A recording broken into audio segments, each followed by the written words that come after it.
আমরা কোরিয়ান নাই বা হলাম, কিন্তু আমরা বাঙালি। বাঙালি হয়ে জন্মে আমরা গর্বিত। আমরা বাঙালি মেয়েরা কিছু চেষ্টা করব, আর সেই চেষ্টায় সফল হব না এটা অসম্ভব ব্যাপার। আজ আপনাদের সঙ্গে নিয়ে চলে আসলাম এই কোরিয়ান রেসিপিটি। আর এটা বানানো হয়েছে একদম ঘরোয়া উপকরণ দিয়ে, যা যা বাড়িতে থাকে সেই সমস্ত উপকরণ দিয়েই আপনারা বাড়িতেই তৈরি করে ফেলতে পারবেন এই কোরিয়ান রেসিপিটি। তো অনুরোধ রইল ভিডিওটি শেষ পর্যন্ত দেখে যাবেন, আর আশা করব আপনাদের ভিডিওটি অনেক ভালো লাগবে। তো চলুন, কথা বলতে বলতে আমি কিন্তু মূল ভিডিওতে চলে এসেছি। এখন দেখুন, এখানে নিয়ে নিয়েছি আলুটার ভালোভাবে খোসা ছড়িয়ে সেটা সিদ্ধ করে নিয়েছি। এবার এটা ভালোভাবে স্ম্যাশ করে নিতে হবে। তো দেখুন, এখন কিন্তু স্ম্যাশ করা কমপ্লিট। ওই আলু সিদ্ধর মধ্যে দিয়ে দিব স্বাদ মতো লবণ, দিয়ে দিব কর্নফ্লাওয়ার 2 চামচা মতো। প্রথমে 2 চামচা দিলাম, তারপরে ভালোভাবে এটাকে মাখাতে হবে। এবার আপনারা এখানে সেই রকম হিসেবে দেবেন এই কর্নফ্লাওয়ারটা। এখানে আপনাদের একটা সুন্দর ডো করতে হবে। সেই ডোয়ের জন্য আপনাদের যতটা পরিমাণে কর্নফ্লাওয়ার লাগবে মনে হবে ততটাই দেবেন। তো দেখুন, আমি এখানে দেখিয়ে দিব কিভাবে ডোটা রেডি করবেন। তো দেখুন, এখানে অল্প অল্প করে নিয়েছি কর্নফ্লাওয়ার, তারপরে ভালোভাবে এই রকম একটা স্মুথ ডো রেডি করে নিয়েছি। এখন দেখিয়ে দিচ্ছি ডোটা ঠিক কেমন হবে। দেখুন, এই রকম হবে ডোটা। এবারে এখানে নিয়ে নিলাম সাদা তেল। সাদা তেলটা ভালোভাবে 2 হাতের মধ্যে ভালোভাবে লাগিয়ে নিব। দেখুন, ভালোভাবে হাতের মধ্যে এই তেলটা লাগিয়ে নিলাম। এখন ওই ডো থেকে অল্প অল্প করে নেচে নিব, তারপরে এটাকে গোল করে মসৃণ একটা গোল শেপ দিয়ে নিব। দেখুন কি সুন্দর একটা গোল শেপ দিয়ে নিয়েছি। তো এবার এটা একটা প্লেটে রেখে দিলাম। একই রকমভাবে আরও একটা বানিয়ে নিব।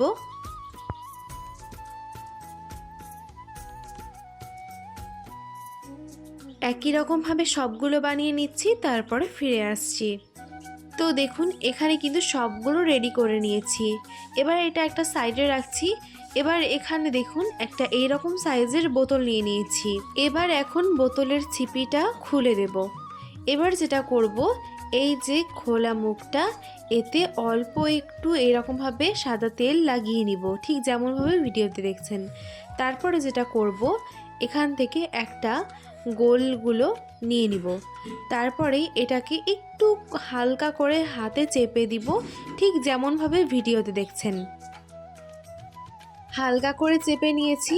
এবার দেখুন, ওই বোতলটা নিয়েছি, বোতলের মুখে এইরকমভাবে আলতোভাবে এটাকে একটু চাপা দেব।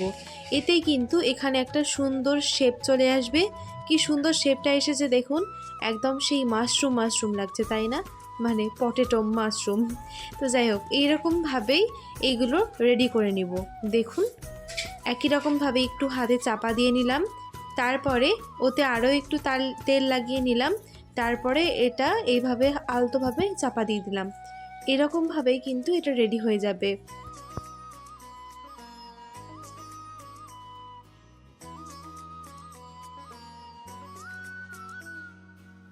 তো দেখুন, এখন কি সুন্দর একটা শেপ চলে আসছে এরকমভাবে। এটা মনে হয় কতই না সময় লাগে, কতই না কঠিন একটা খাবার, কিন্তু এটা সেরকম কোনো কঠিন বা কোনো সময় বেশি লাগার মতো খাবারই না। এরকমভাবে আপনারাও করে দেখতে পারেন, খুবই ভালো হয় খেতে, আর এটা দেখতেও খুবই লোভনীয় হয়। কিন্তু হ্যাঁ, এই রেসিপিটির কোরিয়াতে কি নাম সেটা আমি কিন্তু জানি না, আমার কিন্তু জানা নেই। তো যাই হোক, দেখুন, এখন একটা পাত্রে বেশ কিছুটা জল নিয়ে নিয়েছি, সেটা গ্যাসে দিয়ে দিলাম। গ্যাসটা এবার অন করে দিব। এবার জলটা ভালোভাবে গরম হওয়ার জন্য অপেক্ষা করব, যতক্ষণ না এখানে বাবল ক্রিয়েট হচ্ছে।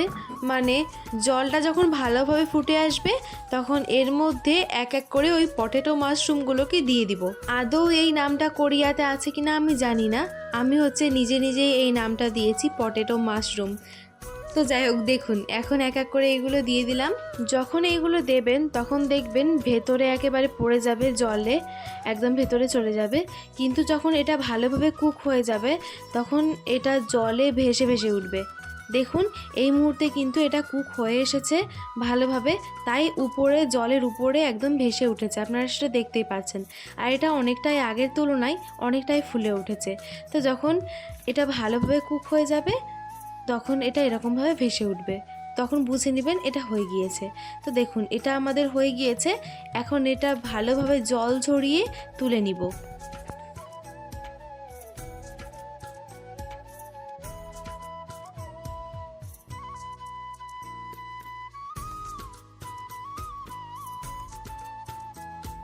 তো এখন দেখুন ঠান্ডা ঠান্ডা জল নিয়ে নিয়েছি। এবার এই জলের মধ্যে ওইটা দিয়ে দিব, গরম গরম ওটা এই ঠান্ডা জলের মধ্যে দিয়ে দিতে হবে। তারপরে এটা বেশিক্ষণ না, ওই 5 মিনিট মতো এইরকমভাবে জলের মধ্যে ডুবিয়ে রাখতে হবে। 5 মিনিট পরে এইগুলোকে আবারও একটা প্লেটে তুলে নিচ্ছি ওই পানিটা থেকে। এখন দেখুন এখানে একটি পাত্র গ্যাসে দিয়ে দিয়েছি, এতে সরিষার তেল পরিমাণ মতো দিয়ে দিব। তেলটা ভালো করে গরম হওয়ার জন্য অপেক্ষা করব। তেল গরম হয়ে গেলে এর মধ্যে কুচি করে রাখা রসুন দিয়ে দিব পেঁয়াজ কুচি। এবার এটাকে একটু নাড়িয়ে চাড়িয়ে দিচ্ছি, একটু ব্রাউন করে ভেজে নিব এটাকে।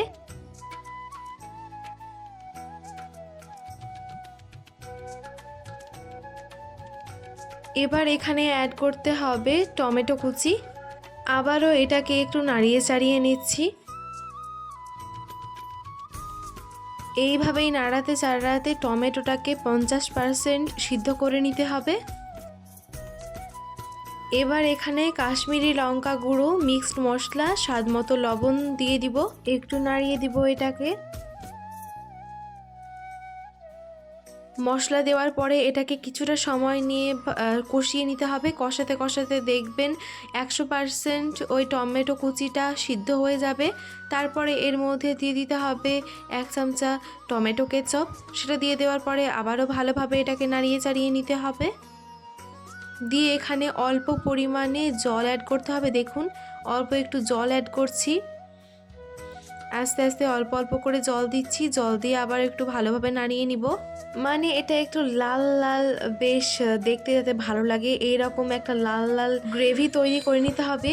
কোরিয়ানদের যে সমস্ত খাবারগুলো আমরা দেখতে পাই সেইগুলো একটু স্পাইসি স্পাইসি হয়, তাই না?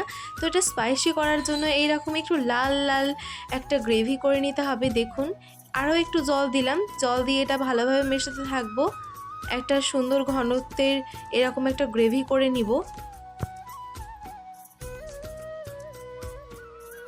গ্রেভিটা টকবক করে ফুটতে শুরু করেছে দেখুন।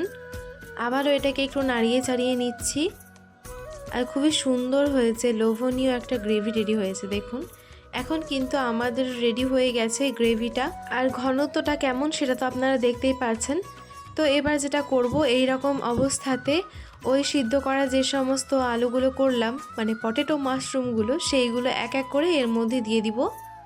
তারপরে একটু হালকা করে নাড়িয়ে নিতে হবে, কারণ এগুলো খুবই সফট, ভেঙে যাওয়ার সম্ভাবনা থাকে। যাতে না ভাঙে তার জন্য আস্তে আস্তে এটাকে একটু নাড়িয়ে দিচ্ছি, উল্টিয়ে উল্টিয়ে দিচ্ছি যাতে ভালোভাবে গ্রেভিগুলো লেগে যায় গায়ে গায়ে। তারপরে আর বেশিক্ষণ না, এটাকে একটু ফুটিয়ে নিতে হবে। একটু এরকমভাবেই নাড়িয়ে চাড়িয়ে নিতে হবে কিছুক্ষণ ধরে।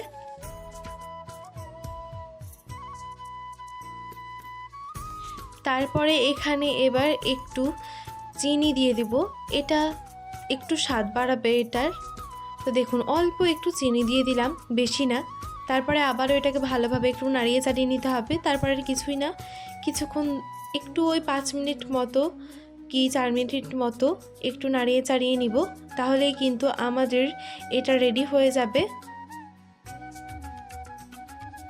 এবার যখন এটা নামানোর সময় হয়ে যাবে তখন এর মধ্যে ওই উপরে একটু তিল ছড়িয়ে দিব। এখানে সাদা তিলও ইউজ করতে পারেন, আবার বাড়িতে যে কোনো তিল থাকলেই হলো, সেই তিলটা উপরে ছড়িয়ে দিবেন। দেখবেন কোরিয়ানরা কিন্তু এটা খুবই ব্যবহার করে, উপরে দেখতে বেশ ভালো লাগে।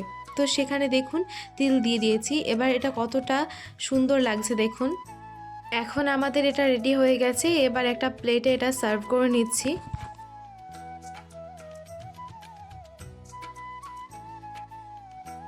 উপর থেকে একটু গ্রেভিগুলো দিয়ে দিচ্ছি, এতে অনেক লোভনীয় লাগবে। আর দিয়ে দিচ্ছি লাল লঙ্কা কুচি, এটা দেখতে অনেকটাই সুন্দর লাগে। আর ওদের দেখবেন ওদেরও দেওয়া থাকে, খুব ভালো লাগে দেখতে। তো আমিও এইরকমভাবে দিয়ে দিয়েছিলাম। তো অবশ্যই এটা বলতে ভুলবেন না যে কেমন হয়েছে। আর উপর থেকে একটু কিন্তু ওই তিলগুলোও ছড়িয়ে দিয়েছিলাম। তো দেখুন এখন এটা কিন্তু আমাদের খাওয়ার জন্য একদম রেডি হয়ে গেছে। আর এটা কতটা লোভনীয় হয়েছে আর কতটা সুন্দর হয়েছে সেটা আপনারা দেখতেই পাচ্ছেন, আশা করি বলতে হবে না। তো দেখতেই পারলেন কি সুন্দরভাবে আমরা কোরিয়ান রেসিপি বানিয়ে ফেলতে পারবো বাড়িতেই। তাই অবশ্যই বাড়িতে একবার হলেও ট্রাই করবেন এইরকমভাবেই। কত সহজেই ঘরোয়া উপকরণ দিয়েই বানিয়ে ফেললাম এই কোরিয়ান রেসিপিটি। অবশ্যই একটা লাইক, একটা শেয়ার, একটা কমেন্ট করতে ভুলবেন না। ভিডিও ভালো লাগলে চ্যানেলটিকে সাবস্ক্রাইব করে পাশে থাকা বেল আইকনে ক্লিক করে অল নোটিফিকেশন অন করে দিবেন। এতে আমার নতুন ভিডিওগুলো সবার আগে আপনার নোটিফিকেশনে পৌঁছে যাবে। আর যদি ভিডিও ফেসবুক থেকে দেখেন তাহলে অবশ্যই পেজটিকে ফলো করতে ভুলবেন না। এই কোরিয়ান রেসিপিটি কেমন লাগলো অবশ্যই কমেন্টে জানাতে ভুলবেন না। আজকে এখানেই বিদায় নিচ্ছি, পরবর্তী অন্য কোনো ভিডিওতে আবারও দেখা হবে। সবাই ভালো খান, সুস্থ থাকুন, ধন্যবাদ।